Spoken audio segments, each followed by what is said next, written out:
So I'm going to start that up. All right. Well, if any more join us, we'll just let them in and just be happy that everybody's here tonight. Well, for those who don't know, my name is Alyssa Keller, and I'm the Executive Director of the Museums of Historic Hopkinsville-Christian County. And I am sitting in the Pennyroyal Area Museum right now. I thought very hard about where to sit. And since it's Women's History Month, I positioned myself with some of our women behind me. The top picture is from the Business and Professional Women's Club. The one under it is of a Girl Scout troop, and I'm gonna try to show y'all if I don't ruin everything. Under that are some nurses. You just couldn't see them because they're on the bottom. Since we're talking about healers tonight, I thought it'd be fun to show you some of the nurses at Jenny Stewart Medical Center. This would have been probably from the 1950s, 1960s, the photograph. And that actually was back when Jenny Stewart had its own nursing school. So you could actually go and be trained as a nurse. We are going to talk tonight about some healers in Hopkinsville. And I'm going to share my screen. I put a little it's not a super exciting visual presentation, but I'm going to share that so you can see it. And bear with me and we'll get started.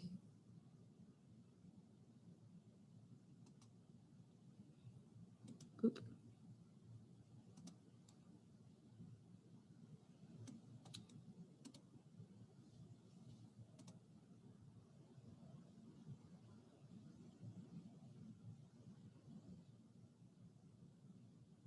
All right. Well, y'all, actually,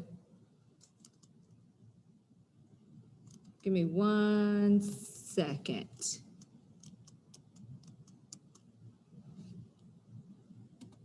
All right. So tonight we're going to be talking about healers of Hoptown. So looking at the history of holism and healing here in Hopkinsville. Just somebody holler at me and tell me, you can see the presentation, correct?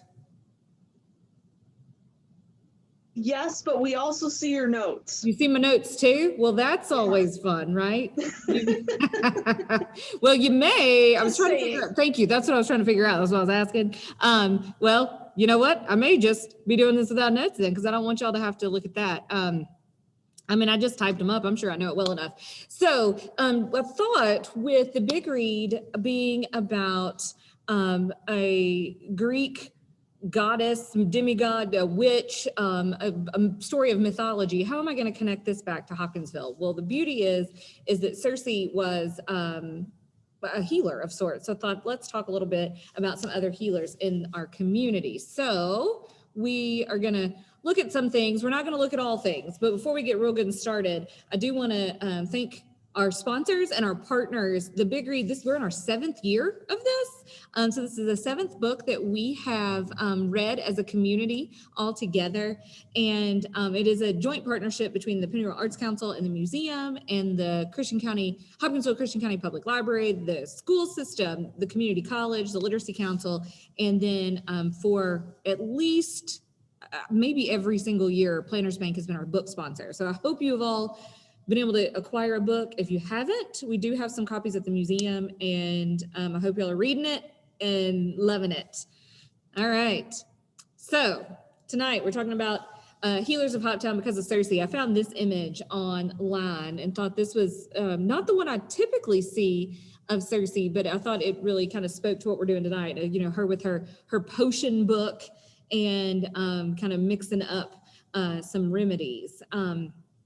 Again, looking at Circe and thinking about how to connect her to local history, Hopkinsville and Christian County, and even just the region in general, have a long history of a lot of healing properties in a lot of different ways. So thought that we could kind of take a peek into that.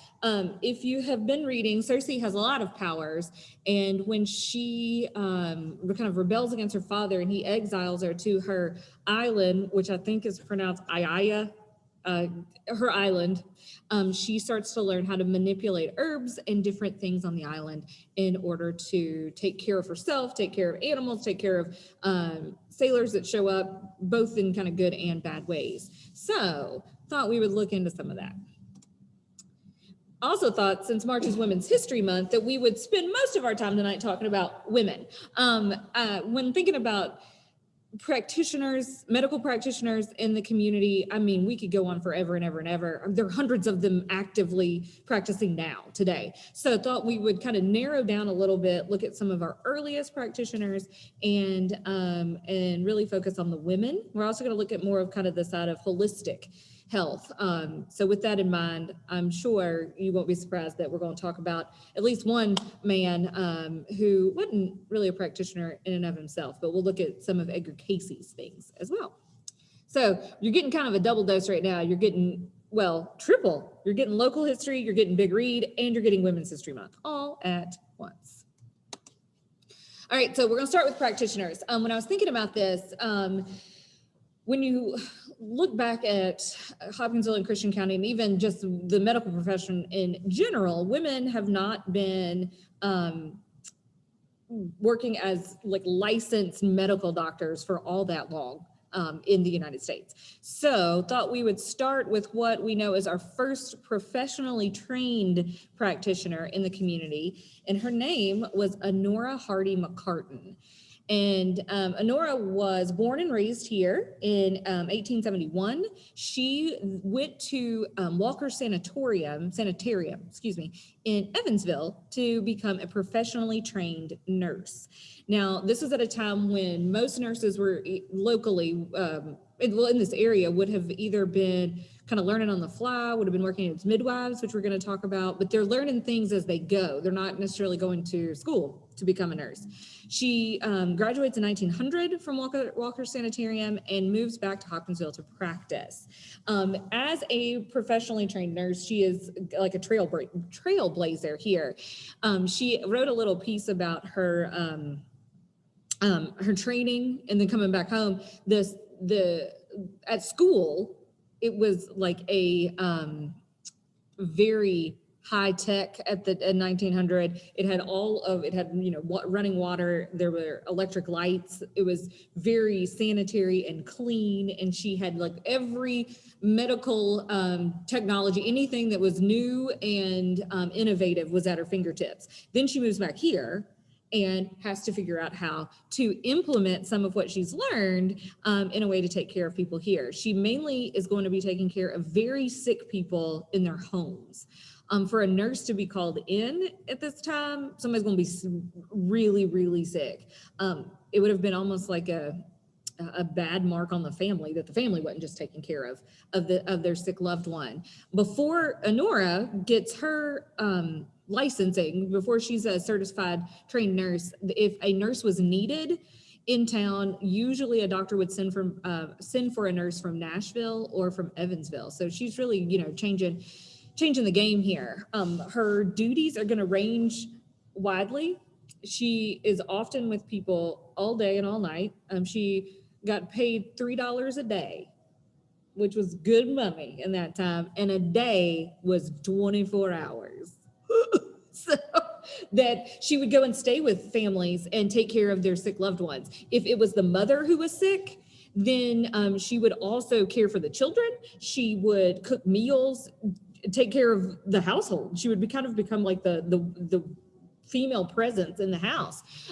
She went again from being in a place that was highly advanced technologically to reading thermometers by like coal oil lights and keeping fires going in bedrooms and in living spaces so that people could stay warm, bringing in water from cisterns, that kind of thing. Her husband passed away fairly early, and she supported her family, her children, as a nurse. So she worked for about 20 years as a professional nurse in this community. During that time, she was put in charge of she was working with a doctor, but she was really the only nurse on duty at Bethel College, Bethel Female College, that was here from the 1850s through the 1960s. They had experienced a flu outbreak, and she was put in for several weeks to take care of the patients from the flu outbreak, up to 10 at a time. They ranged between 5 and 10 on her ward. The doctor that she was working with had pulled in, I think, some of the maid staff from the college to help her, so it didn't ever get too overwhelming. But she was a part of that push. In reading this, my immediate question was, the flu outbreak, what flu outbreak? Are they talking about the Spanish flu outbreak in 1918? And I honestly don't know, but it's right in her wheelhouse. She would have, like I said, graduated from Walker Sanitarium in 1900, moves back home, starts practicing as a nurse, and then works for 20 years. So 1918 is falling right there in that time period. So whether or not she was at Bethel College helping with the flu outbreak, she was definitely involved, I'm sure. I had one other little tidbit. Maybe it's gone. Maybe it'll come back. There you go. So there's Nora Hardy McCartan, our first professionally trained nurse in Hopkinsville and Christian County. Okay, what about this one? This is Wanda Williams. Wanda Williams in this picture to me looks like the actress that played the Wicked Witch in The Wizard of Oz. Something about her profile looks like that to me. Wanda Williams was actually from Todd County. She was born and raised in Trenton, went to school there, and then she went to school in Nashville, came back home, worked in a number of drugstores, ended up becoming a nurse as well, and was working in Hopkinsville in 1911, 1912. This was before we would have had a hospital here. We had a hospital of sorts, kind of like a treatment center, and she caught the eye of a number of doctors because of how thorough she was and how good she was at her job. Being a nurse at the time would have been hard work, I mean, as it is now, but they would have been doing kind of maintenance and all kinds, housekeeping and maintenance and taking care of patients all at the same time. One specific patient, when she was working at the hospital, this was when it was in the old Postel house on Clay Street. There was a treatment facility there, but a woman had come in. She had suffered a fall at the intersection of 9th and Main Streets and had broken her hip, and was taken to I think it was called the sanatorium at that point, to be treated. And she was put on the second floor. It was not a really good situation. It was an old house. It was not set up as a medical facility. And her husband, that was a doctor and was just kind of decided that this community needed a better medical facility. So unfortunately, that woman who fell and broke her hip, she ended up passing away from her injuries. And her husband used about $50,000 that he found that she'd squirreled away in their house to build Jenny Stewart Memorial Hospital. It opened in 1914, thanks to Dr. Edward Stewart and his wife, Jenny, who had fallen and broken her hip. And Dr. Stewart, from going to see his wife at the Hopkinsville Hospital prior to the Jenny Stewart Medical Center, had gotten to know Wanda Williams and thought that she was the best out there and hired her to be the first superintendent of Jenny Stewart Memorial Hospital. She came in 1914 when the place opened. Her duties ranged from taking care of patients to washing bottles to doing everything. And she was there until she retired, I think in the 1940s. Wanda Williams, I mean, really was a mainstay at Jenny Stewart Hospital. So she was really important in our medical past and in our women's history past. And now I only have a picture of Dr. Croft, but Dr. Croft and Dr. Rachel Croft and Dr. Norma Shepherd are the first two women to actually practice as medical doctors in the city. And they went into practice together in the 1930s, I believe, 1930s, 1940s. This is where my notes would have been more helpful, right? And they opened a practice together. According to a newspaper article I read that interviewed Dr. Croft, the article was from 1975. She said that their first couple of years in practice, they played a lot of rummy. It took a while for Hopkinsville to really welcome the idea of a female medical physician. The two were in practice together a number of years. Dr. Croft would go on to become the head of the OBGYN clinic at Jenny Stewart Medical Center, and said she delivered thousands and thousands of babies. She had no idea how many babies she delivered. She also worked with a nurse, Dr. Ruth Coppage. Dr. Coppage had kind of grown up in a number of places, and when she went to college in Chicago, she wanted to go to medical school, but the medical school that she could afford they were very specific about how many women they would let in and where those women could be from. and there was only like 1% could be from Cook County, where Ruth Coppage was from, and less than that, or maybe 1% from Illinois, and then less than that from Cook County, which in an article she said meant that 1/4 of a woman could be accepted into this medical school. So she became a nurse. She went into nursing instead at the time. During World War II, joined the Navy and served in the Navy. When she came back, she continued to further her education in Nashville, was brought into Hopkinsville to serve as the director of nursing at Jenny Stewart Memorial Hospital, worked with Dr. Croft, and in the late 1950s, Dr. Croft convinced Dr. Coppage to go back to school. Dr. Croft had attended University of Louisville, was one of only 2 women in her medical class in the early 1930s. Dr. Coppage is kind of a little bit older student. She enrolls in 1959, and there are only 4 women in her class, so didn't make it very far. Did not take the time to look up what the percentage of women in medical school are now, but my guess is much higher. Where I went to college, if you really seemed like if you got a Bachelor of Science degree, then you went to med school, and like I have so many friends that did that. So always thankful and proud of the work that they continue to do. And I personally don't remember Dr. Croft and Dr. Coppage, but I know a lot of folks do, and a lot of folks received really great care, both of them. And there were 2 articles in the 1975 in the newspaper about these 2 women doctors, and they were, printed right together, and they both ended with the same quote, very similar, that like every day I just do the best I can and try to give the best care that I can. So we're thankful for them and what they did as far as healing in our community. All right. In my research, I found out some things about women that were practicing medicine here in Hopkinsville much earlier, but not with a full-out medical degree from a medical school. And those are all doctors of osteopathy.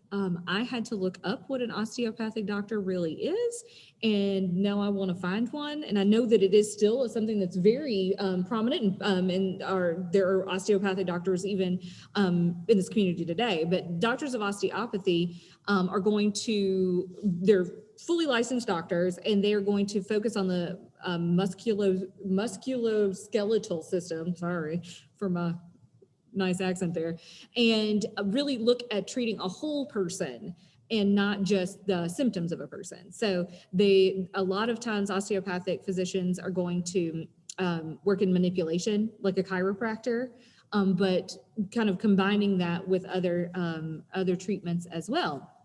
And lo and behold, we had 3 women practicing as doctors of osteopathy in Hopkinsville, 2 by 1899, even before Honora Hardy McCartan is here as a nurse. We have 2 women that are practicing as osteopathic doctors, and then a third will come in within the next decade. And those 3 women are Dr. Lula Oldham, Dr. Josie Gregory Oldham, and Dr. Martha D. Beard. I don't have a picture of any of these women. These are all names that are new to me, and I kind of hope are new to you too. But they were definitely very, very active. Kind of a little fun thing about Dr. Lula Oldham, she moved here in 1899. She had attended the Kirksville Institute in Missouri.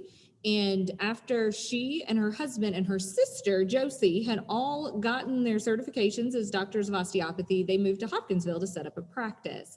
And you can see this is an ad that I pulled from the Hopkinsville Kentuckian from 1899, promoting their business and their treatment facility. So they were working at this point out of a home, but I believe that they would have kind of graduated and move into other things. The kind of fun, like twisted side of this. So all 3 of them are working together. Dr. James Oldham, Dr. Lula Oldham, his wife, and then Lula's sister, Josie. Lula passes away in, I think, 1905, and James marries Josie. marries their sister, and they keep the practice together because of it. So the two is the now Dr. Oldham and Dr. Oldham again are still practicing in an osteopathic clinic in Hopkinsville up and through into the 1920s. Both are going to pass away in the 20s, one in 24 and one in 27, I believe. But they would have been working here and treating people as osteopaths in that time period. The other, Dr. Martha Beard, this is an article that was in the Hopkinsville-Kentuckian in 1912 or 1913. When she moved here, I am highly entertained that they call her Lady Doctor. That's the headline, Lady Doctor. Dr. Martha D. Beard, a lady doctor of osteopathy, who's been practicing in Augusta, Kentucky for 10 years, is located in this city. Dr. Beard was from Franklin, Kentucky, and had gone to the Franklin School of Osteopathy. I believe her father had also been a practitioner. And so she practiced in Franklin for a while. Augusta, Kentucky is up near, it's kind of between like the northern Kentucky area, Cincinnati and Maysville. So up on the river, and then moves to Hopkinsville and practices here for, until she for 30 years, for a very long time. She never married. She worked with another doctor of osteopathy, a male doctor that they would have had an office together. Their office moved quite a bit. They were in the Cherokee building that still stands on 9th Street. They had an office in the Phoenix building for a while. And then I believe she started practicing out of her home on South Virginia Street. So we had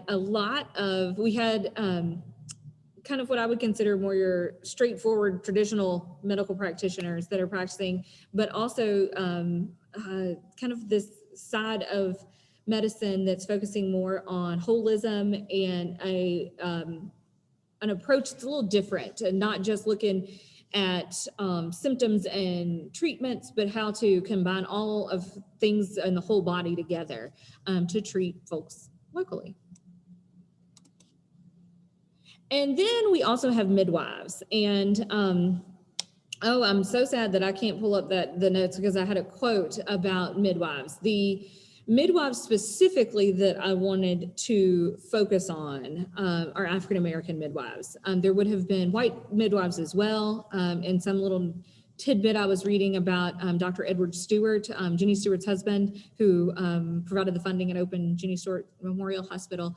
His grandmother had been a midwife at the birth of Jefferson Davis in Fairview in 1808 or whenever he was born. So midwives definitely are not one ethnicity, but the role of African-American midwives is going to play a really, really important and influential place in not just our community, but in communities as a whole. I've kind of teased out a few names of midwives. I don't know a ton about any of them, which I think kind of goes to show history and research and what we know and what we don't. But I'll want to at least give you their names and what I do know as we go along. But the role of the midwife would have been, stretches back for centuries, but in the 19th and early 20th century, particularly, which is where I'm kind of focused in here, midwives would have not just been present for the birth of babies, but they also would have been just trusted and revered members of the community. They would have been women that you went to with ailments of all kinds, women who knew their way around an herb garden and knew what plants to use. To me, of all the things we're talking about today that actually sound like Circe, it's the midwives. And so they're going to be a really important part, anything from a psychologist to this quote that I had said, that to a loan officer, to the more obvious role of birth and babies, to a sex therapist, to all kinds of things. The midwives are going to be in the community, are going to be really, really important. And midwives, African-American midwives, are, I'm sure, going to be present at the delivery of babies of not just African-American women, but especially at the birth of African-American women at a time when hospitals weren't available to those women. And so this would have been a way that midwives could the community kind of could take care of itself and offer a sense of care and connection. So here are some of the names of midwives in this county, really, in the late 19th, early 20th century. Kitty Ann Bell, Harriet Giles, Etta Dillard, Easter Sudie Campbell, and Molly Level. And I came by these names in different ways. Kitty Ann Bell, learned about her in 1934. Charles Meacham, Mr. Meacham had been a number of things in this community, mayor and author and all kinds of, and newspaper owner and publisher and editor. At the time, Mr. Meacham was working for the Kentucky New Era, and he did a series of articles that were called Surviving Slavery. And this was in 1934. He went throughout the county and, used resources and contacts to interview individuals who had been enslaved. So this is let's see, my math, 70 years after the end of slavery. So the folks that he's interviewing and talking to are up in age. I believe Kitty Ann Bell was 86 when he talked to her. But she had worked as a midwife for more than 40 years. And she had been brought into, she was born in Nelson County, came into Todd County with the Weathers family as an enslaved person. When she was 6 years old, worked as a nursemaid for their family, and then continued on as a midwife. And I don't think she had any idea how many babies she delivered in her time. But Kitty Ann Bell lived, I'm going to get them all confused now. She would live a very long life. She, I think, she was in her 90s when she passed away. Harriet Giles, kind of a similar story. Actually, her death certificate lists her at about 106. And she passed away. She was born, they believe, around 1830 and died around 1830 or 1936. Harriet Giles, Etta Dillard, and Molly Level, those three names I discovered last year when, I don't know if y'all remember when we all shut down for a pandemic. I started going through death records from Christian County about to try to figure out what the Spanish flu in 1918 looked like for us. And in order to figure out what percentage of deaths were from the Spanish flu, I had to know how many deaths there were. So I looked at a lot of death records. And those three names, Harriet, Etta, and Molly, showed up on death certificates. And they showed up on death certificates as midwives. And those were all they were all present for the stillborn babies, is what they weren't signing off, but their names were listed as a midwife as being present for those tragic circumstances. So wanted to dig into learn more about those women. Spoiler, Molly Level, I didn't find a whole lot out about. She was in the Pembroke area, we know that, but that's about all. Harriet Giles and Etta Dillard were both living in the South Christian area. Harriet Giles, the one that died at 106, was born into slavery. She was the mother of 10 children that she raised to adulthood. Her husband, James, likely served in the U.S. colored troops during the Civil War. The two legally married in the 1870s, maybe even as late as 1882, but they had children together long before that because as enslaved people, they weren't legally allowed to be married. So they were living as a married couple long before they were legally married, on paper. But she raised 10 children. Her husband was a farmer, and on the census records, Harriet Giles is not listed as a nurse. She is not listed as as anything but keeping house. So her role as a midwife was not recognized as on the census in and of itself. Harriet, Etta, and Molly all on census records are listed as not being able to read or write. But many of their children were. So it really shows how, the fortitude and how important the family and education would have been to this community. Etta Dillard was born in Trigg County. The dates, range, so some anywhere from 1861 to 1872. She moves into Christian County after she is married. She also was the mother of a large family. I believe she actually gave birth to 14 children, 10 of whom were still alive in 1910. And again, listed on the census really with no information other than the wife of a farmer, but was also working as a midwife in her community.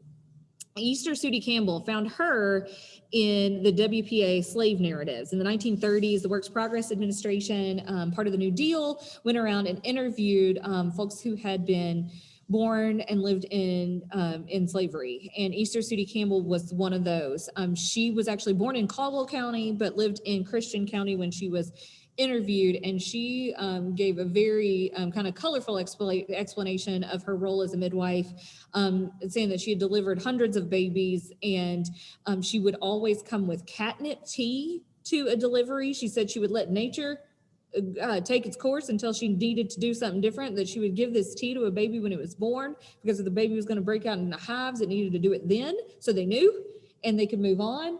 She had different remedies using, I think it was burdock root mixed with something else, could cure, I'm not going to say this right, scrofula. It's, I think, what causes tuberculosis, things like that. She baked an elderberry pie for a family whose boys would break out in the fall. And so the elderberry pie, the elderberries helped with their skin conditions. She also would use calomel for jaundice, if a newborn baby was jaundiced. She went into a whole explanation too about how a pregnant woman shouldn't get scared, because if you get too scared when you're pregnant, then whatever you're scared of can imprint on a baby. And she had lots of examples of that, which was wild and makes me think about lots of things. But like one woman was she had never eaten liver, and she ended up taking liver home, and she didn't want to eat it, and while she was pregnant, and she threw it out, and the baby was born with a birthmark that looked like liver. I mean, just wild stories. Another one of Easter Sudie Campbell's remedies was to blow tobacco smoke in someone's ear to cure an earache. And no joke, my grandfather, that was one of his too. It was something I don't think he ever did it to me, but that was one that he told me. He was kind of a, he wasn't a midwife. He was kind of a witch doctor in of himself. Before I move on, I will say Kitty Ann Bell, I forgot, talking about the other women and how on the census they were listed just as keeping house or with no occupation. Kitty Ann Bell was listed in one census record as being a nurse for a private family. So she actually made the list there. This is not, if it'll turn here, this is not a picture of one of our midwives, but it was a picture I found of an African-American midwife. Who obviously had delivered twins. Now, we can't talk about anything in Hoptown, I'd say anything, without talking about Edgar Cayce. And this is such a good tie-in with the idea of health and Circe and holism. Edgar Cayce, I'm going to try to tell his story as quickly as possible, talk about him forever. Born and raised in South Christian, and really just blessed with a gift. That gift manifested itself in him being able to go into a trance, a self-induced trance, like he was hypnotized, but he could put himself in there. And while in that trance, he had access to a source, a knowledge, a kind of an all-knowing source that he did not have access to when he was awake. So his subconscious, his superconscious even, could tap into this source. And while in these trances, he could diagnose medical issues for people. A lot of times people who came to Edgar Cayce for these, what they called readings, had been to medical doctors and had kind of exhausted all hope from kind of the traditional paths, and were really at their wits' end. Came to Cayce, and overwhelmingly, if an ailment, if an issue, if a diagnosis was given, and treatments were provided in a reading, and if they were followed, then people got better. I mean, overwhelmingly. Much like the osteopaths, the treatments that are coming out of the readings for Edgar Cayce are going to treat a whole person. A lot of these readings, they are always specifically for one person, even though so many were done over time that they can be kind of put together to learn treatments and things to do for common ailments like arthritis. You know, if someone has arthritis, and if 50 people have arthritis and he recommends the same thing every time, then that probably will work for just about anybody. But everyone's chemical makeup and is a little different. So there's always a little tweak here and there. Tea was good for some folks and not good for others, just as kind of an example. But Cayce would give these readings. He didn't have to be anywhere near the person. He had no medical knowledge while he was awake. The readings read very intensely. They're very formal. Almost read like an autopsy, going over a body and talking about all the symptoms. Whatever was wrong, it may not be addressed like, very rarely is it like, oh, you have this, take this pill. No, it's going to be chiropractic manipulations. There are recommendations for dietary changes, for exercise routines, for meditation, for being in the right mindset. To get better, and lots of things dealing with herbs and natural remedies. Everything from, if you move to a new place, the best way to acclimate your system is to eat foods that are grown there. So he was way ahead of the eat local push that we're in now, thankfully, and really, really help folks get better. I should mention when he was doing this. Edgar Cayce was born in 1877 and gave his first reading for himself in 1901, did that right here in Hopkinsville. He had been suffering from really vocal paralysis. It wasn't just laryngitis. He hadn't been able to talk for almost 9 months, and no specialist that he saw could figure out what was going on. Kind of in a really roundabout way, through being hypnotized on stage in front of a crowd, he figured out that he could go into these trances, and when he was in a trance, he could speak. He couldn't speak out of the trance, but he could speak in the trance. And after a lot of work and time, working with an osteopathic doctor here named Dr. Al Lane, he figured out how to heal his own vocal cords, and he spoke again right after that reading. And then figured out that he, after a lot of trial and error, how to make the readings really work and how they could help people. A number of people in Hopkinsville did receive readings, everything from George Dalton, who owned Dalton Brickyard. He fell at a work site and broke his kneecap and was told he really would never walk again. Edgar Cayce gave a reading for him, and in the reading, a description was given for basically a nail to be produced, and it was made in Forbes Machine Shop here. It looked like a roofing nail is what they said, and it was put into his kneecap. It was basically a pin, which we do now, but they figured out how to do this, I think in 1904 or 05. He gave a reading for his wife's cousin, who had a baby. It was his wife's aunt, her baby, who had been suffering since he was born. He was born premature and was having seizures, wouldn't eat, and at 3 months old they didn't think he would live through the night. Cayce gave a reading for him. The reading indicated that the baby should be given an amount of belladonna that should have been toxic and should have been a poison by all medical knowledge at the time, to be given a dose of belladonna and then to be wrapped in a poultice, wrapped in rags that had been sold in a poultice made from the bark of a young peach tree. When these treatments came through Cayce in these readings, they weren't necessarily easy, but it was followed, and the baby was fine. The baby fell asleep, woke up the next day with color in his cheeks, and lived a nice, long, full life. Gave a reading for the daughter of the school superintendent here as well, a little girl who had been born and had progressed fairly just like any other child, with no medical issues until she was about 5 years old, and then started to regress, and no one could figure out what was going on. And through a reading from Edgar Cayce, it was determined that she had fallen getting out of a carriage and had wrenched her back and had damaged a vertebrae. And after some osteopathic, some manipulations on her spine, she was much better. But lots of stuff come out of the Cayce readings that connect to health. Oh my gosh, I think there we go. These are just a few that I pulled from something else that we had done from the Cayce reading. So drink 6 to 8 glasses of water daily to cleanse and flush the kidneys. Olive oil is a good intestinal food. A lot of the Cayce readings actually recommend that you consume olive oil, not cooking it, that's fine, but like drink it. One of the things that is recommended to kind of cleanse your system is kind of what we call a detox now, was the 3-day apple diet. And that's exactly what it is. You eat apples for 3 days, nothing else, just apples for 3 days. And it's pretty painful. But at the end of the 3 days, to make sure your system is all working good, you're supposed to drink olive oil. And it can be anywhere, different recommendations for different people had it anywhere from a tablespoon to like a half a cup. I've done it once. I survived the 3-day apple diet one time, and I think I got 2 tablespoons of that olive oil down. Whew, I don't recommend that. He encouraged through these readings to chew your food well, that is the best way to gain nutrition. One thing that may not even be on here was to drink water, but not during your meal. That interfered with the gastric juices in your stomach and would not, it like diluted them, so your body would not break down the food as easily.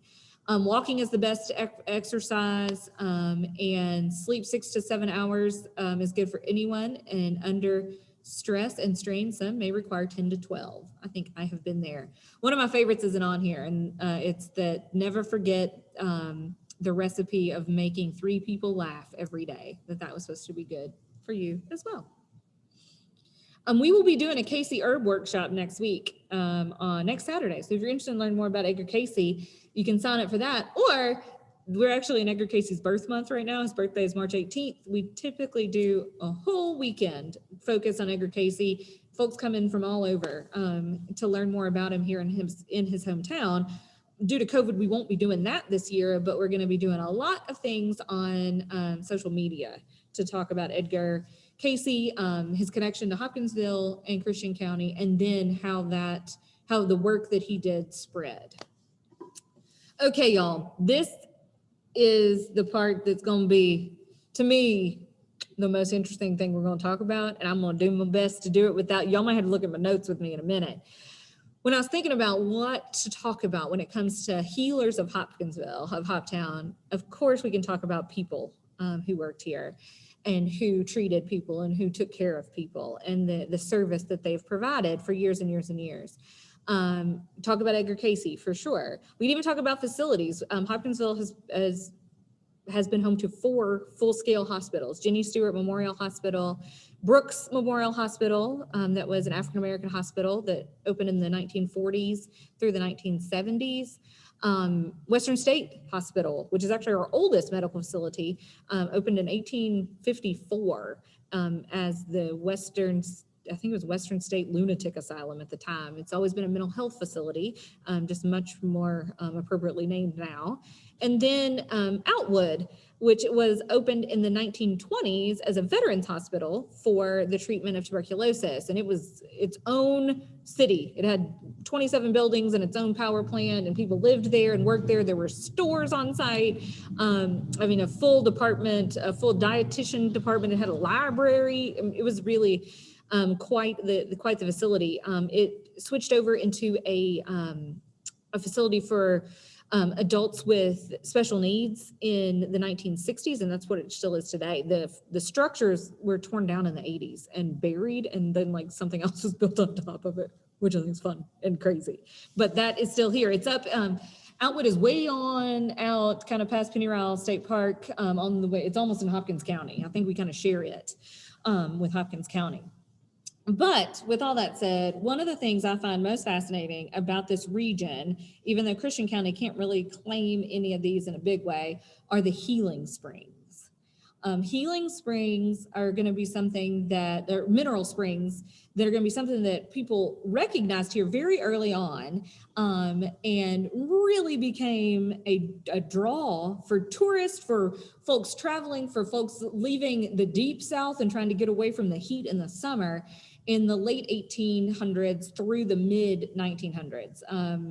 once trains come in and trains can move people closer to these springs, the springs are going to really take root and build up as resort areas.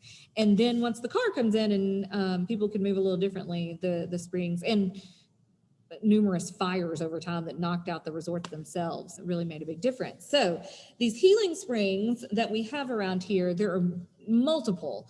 There are at least 2 springs in Christian County. Bluff Springs is in the northern part of the county, but it's a freshwater spring. And then Salubria Springs would have been, down kind of between Hoptown and Pembroke.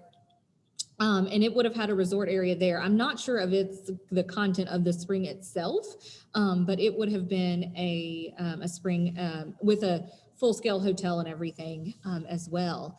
The one we're going to focus on tonight is not in Christian County, but is real close. It's next door in Trigg County. I'm going to look at a little bit at Cerulean Springs.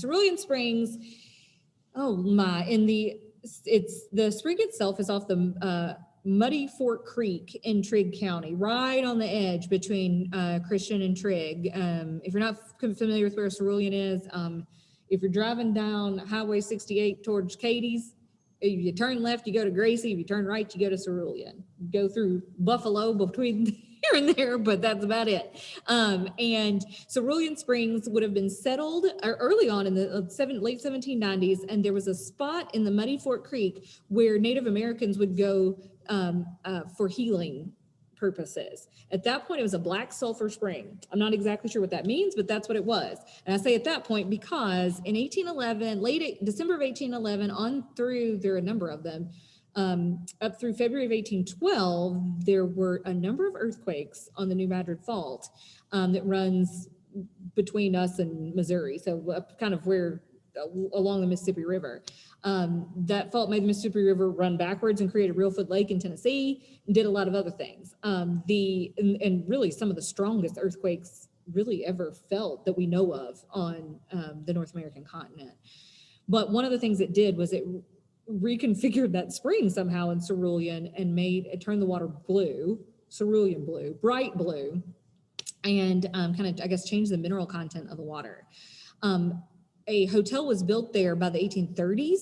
The one you see here is going to be a later incarnation, and then it would have been added on to. Now, it would turn into a full-scale resort, and folks would come here to stay. They would drink the water. There was a whole pulley system with buckets that went down to the spring, and they could bring the water back up to be consumed internally. They would actually drink it. It could be used for bathing. You could bathe in the water as well.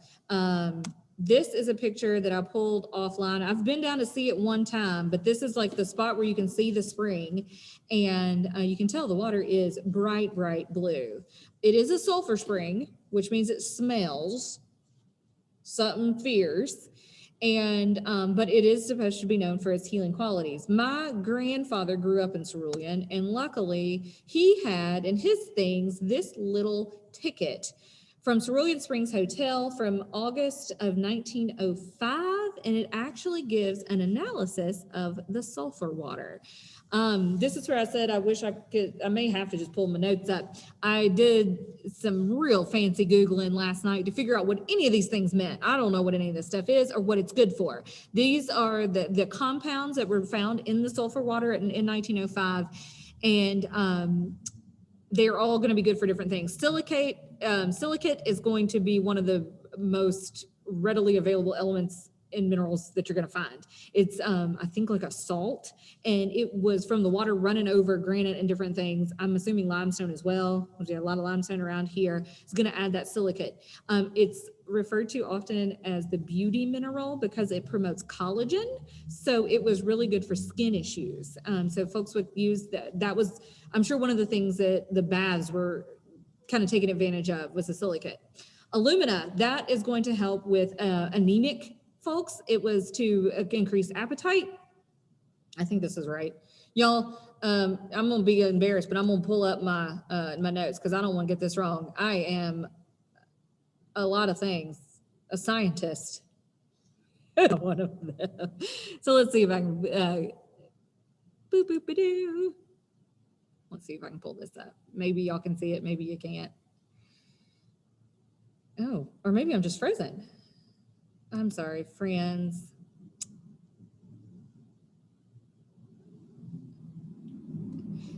A lot of the information I got off of this are actually from the National Park Service, the analysis that had been done of the hot sulfur springs in Arkansas, which is a place, I think that's like the closest place where there was like an alumina deposit.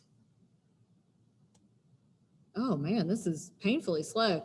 A number of these minerals that are found in this water were going to help with digestion, help with, I think, absorption of food, and help increase appetite. And it sounds like, for lack of a better way to put it, they clean you out too. So that sounds pretty awful. If you can still see with all the things that aren't happening at this point, alkalis are listed. I could not figure out what an alkali was other than what an alkali is, which is the opposite of an acid. If it's an alkaline, it's a base, and it's going to help alkalinize a system. Another thing that comes out of the Cayce readings and is actually fairly well discussed today is how our bodies are naturally acidic, and you want to have a more alkaline makeup in your body, and with that you're likely to stay healthier. One of the Cayce readings states that a cold can exist, illness can exist in an alkaline body. They grow in the acidity. You're all seeing this, it all just went away. So that, I'm sure, is helping with a number of things. The sodium, all of these are going to work. Like I said, these are really good for skin issues and for digestive problems. Those are going to be good for the kidneys. I am all over the place now. I'm sorry, y'all. It does say that there's no number with hydrogen, which I don't believe is true. And the sulfur-red, couldn't come up with anything. I think with the hydrogen is apparent in all water, but the excessive hydrogen can be part of what causes the sulfur smell. And that is this water definitely smells like rotten eggs. And I was on the radio this morning at WHVO, and Eddie said, I think I'd rather drink it than take a bath in it. I was like, I don't know. If I smelled it, I think I'd rather sit in it than put it in my mouth.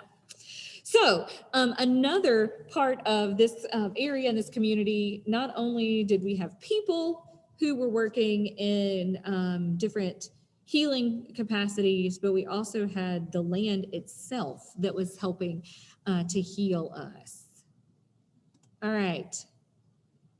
I think I ran through that. Hopefully I didn't forget anything. I focused on Cerulean Springs. The other major spring that you hear about around here is Dawson Springs.